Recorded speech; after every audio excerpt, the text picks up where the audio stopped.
Assalamualaikum warahmatullahi wabarakatuh. Bertemu lagi dengan saya Herman Zambek. Kali ini saya akan menjelaskan tentang melangit dan membumi.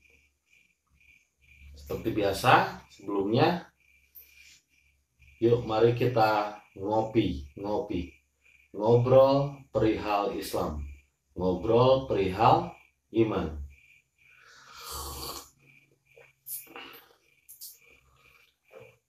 Seperti biasa juga, saya selalu mengatakan untuk bisa mencerna apa yang ingin saya sampaikan ini, kita harus rileks dan tenang.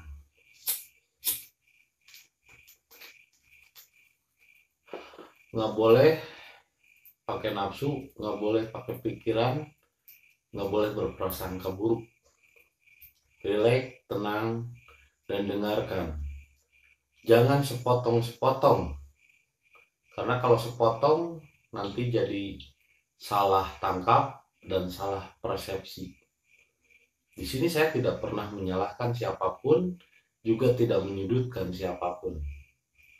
Saya sebetulnya hanya menggambarkan pengalaman diri sendiri, pengalaman rasa batin sendiri, pengalaman apa yang pernah saya alami sebelumnya.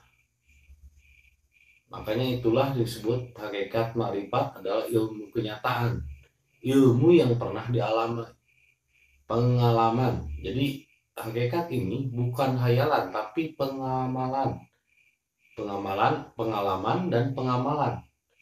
Jadi pengalaman dari pengamalan yang pernah kita lakukan. Apa yang telah kita perbuat diceritakan. Makanya ilmu rasa ini adalah ilmu yang sejatinya benar, sejatinya Islam karena pernah dirasakan. Dan semua orang saya yakin pernah merasakannya walaupun berbeda. Caranya berbeda kisahnya. Seperti Faida aroda saya ayakullahu kun payakun. Kun payakun di sini kalau seandainya Allah berkehendak maka jadilah. Nah, makanya ini adalah kunnya ini setiap orang berbeda. Kun payakun.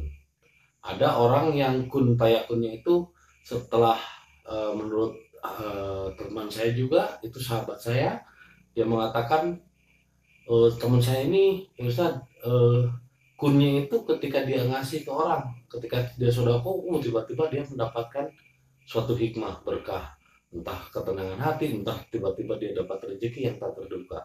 Ada lagi satu lagi, setelah saya setelah saya jima bersetubuh dengan istri dan lepas perasaan lega, terus sama istri juga akur, tidak terjadi percekcokan. Setelah itu saya merasakan ketenangan batin, ketenangan jiwa saya, dan ada rezeki-rezeki yang tak terduga. Artinya, kun setiap orang berbeda-beda, namun intinya sama. Intinya sama. Itulah hakikat. Hakikat ini adalah rasa dari pengalaman. Nah, kembali ke poin awal yaitu antara melangit dan membumi. Nah, hakikat ini adalah membumi karena dia dari langit dulu turun ke bumi. Dari awaludin ma'rifatullah. Awal mengenal din adalah ma'rifat dulu, terus turun ke hakikat, turun lagi ke tarekat dan syariat. Nah, sedangkan yang disebut ketika orang-orang pada umumnya mengawali pengenalan Allah dari syariat, itu mentok. Bahkan menuju tarekat saja susah.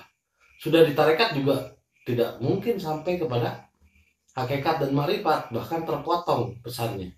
Pesan yang belum sampai. Karena ini adalah ardun, din ardun. Ini adalah jalan dari bumi dulu. Dari bumi naik ke langit.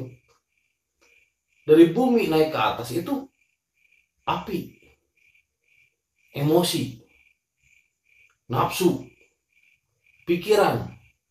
Ini syariat, tarekat hati. Ini nafsu karena dari bumi naik ke langit. Sehingga omongan-omongannya melangit. Omongan-omongannya terlalu tinggi.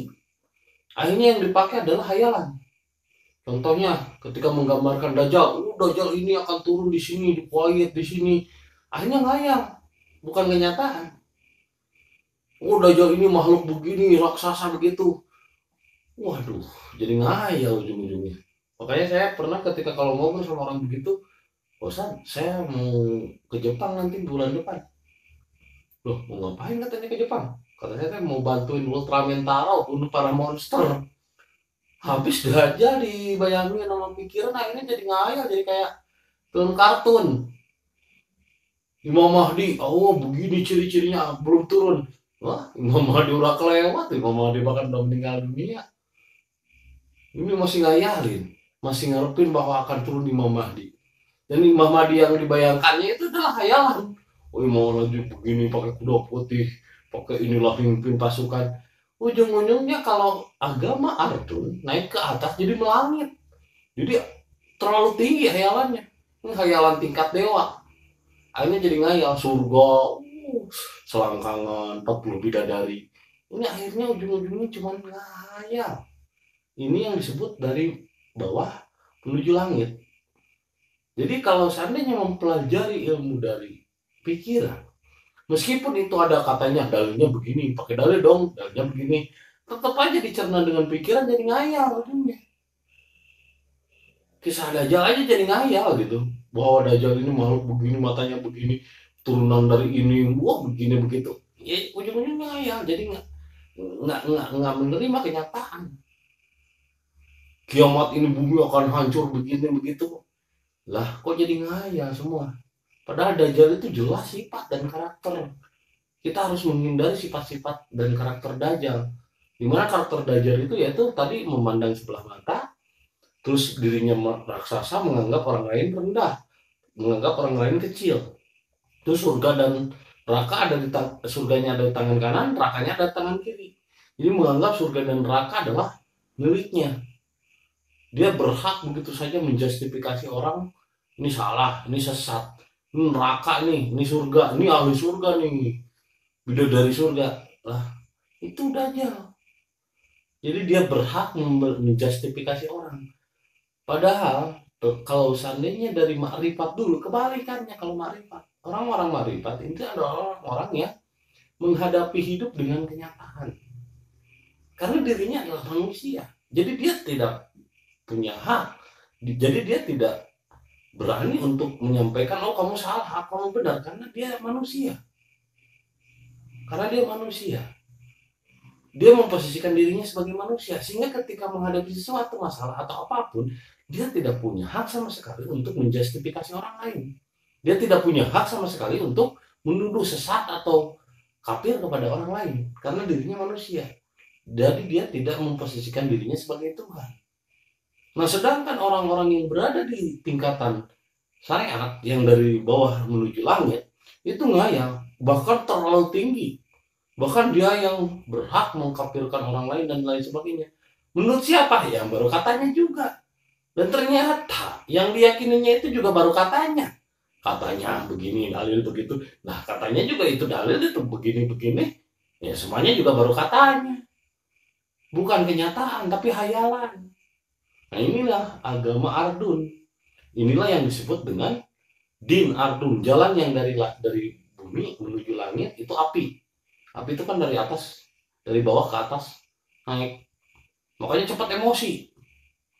Pemilu aja, kalau misalnya, wah pilihan saya kalah nih, wah saya nggak terima, ini licik ini. Nah itu, ngayal ujung-ujungnya. Akhirnya nuduh ke orang, berprasangka buruk.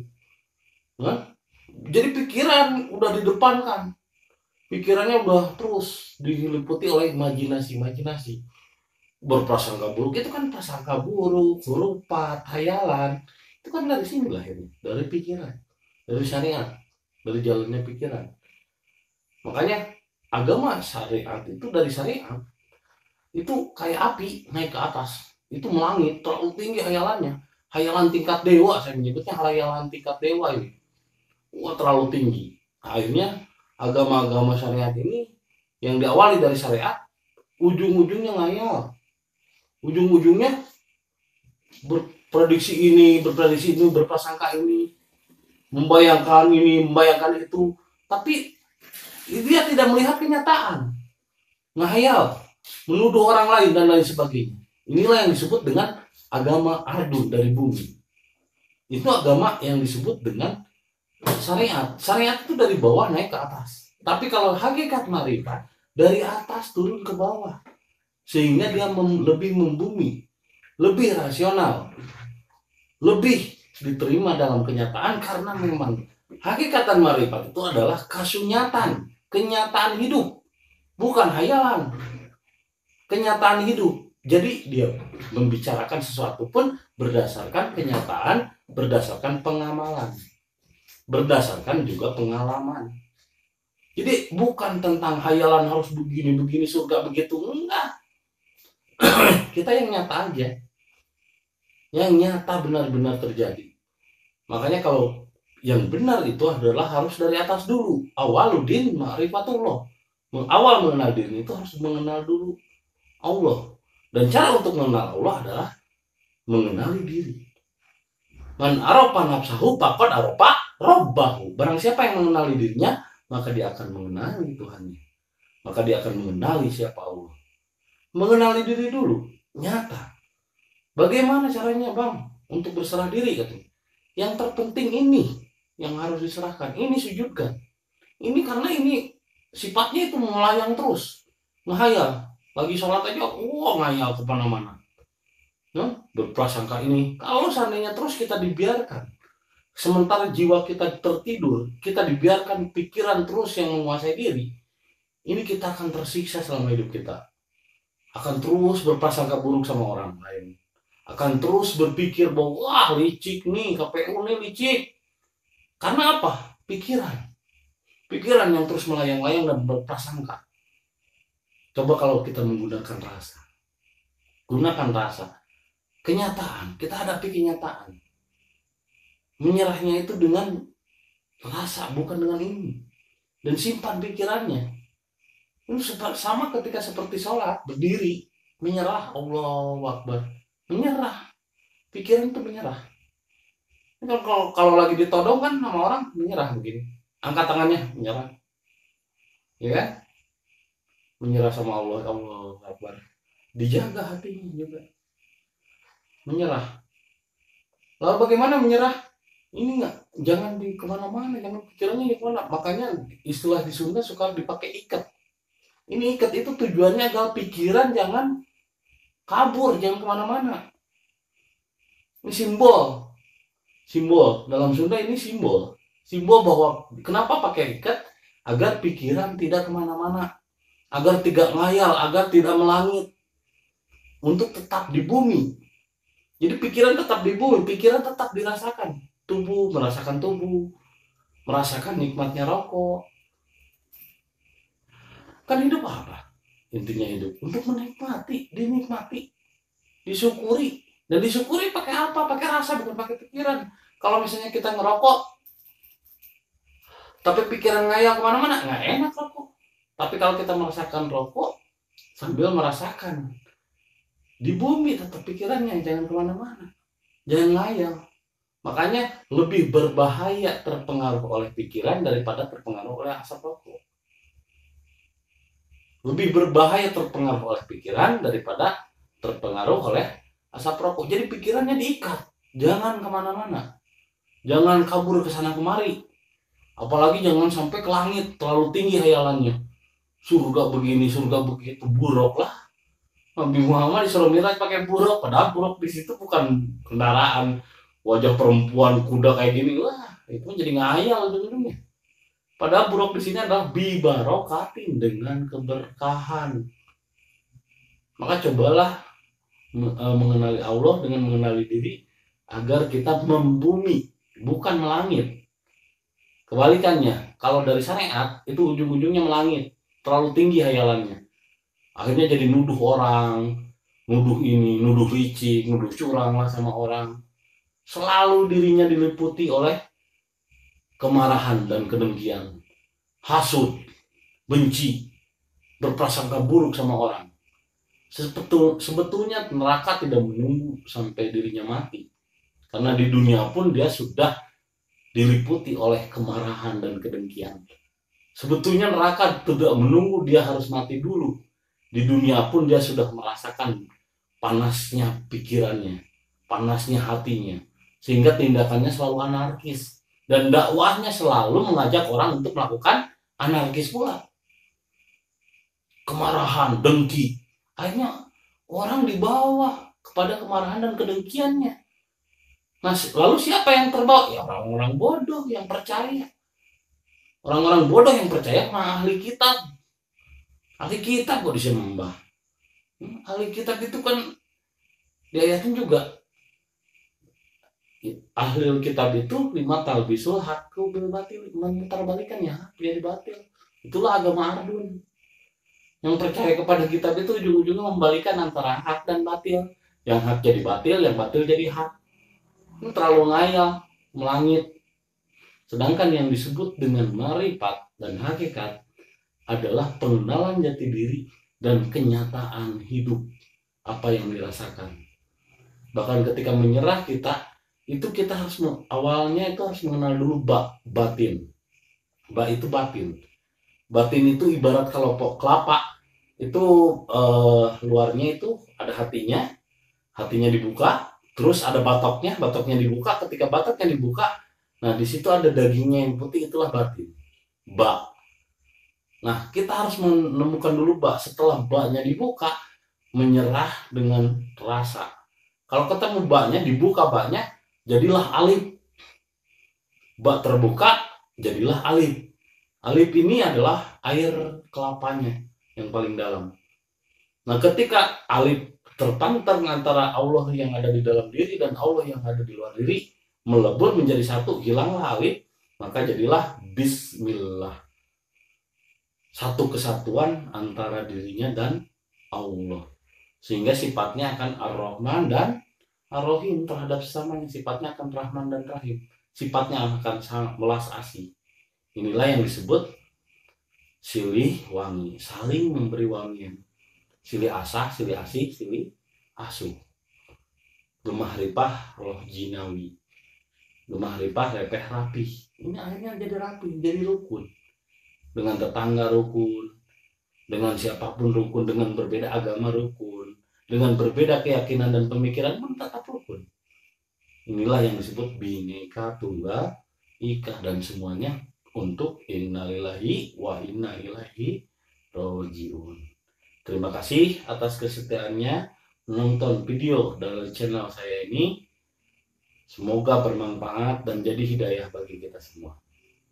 Assalamualaikum warahmatullahi wabarakatuh.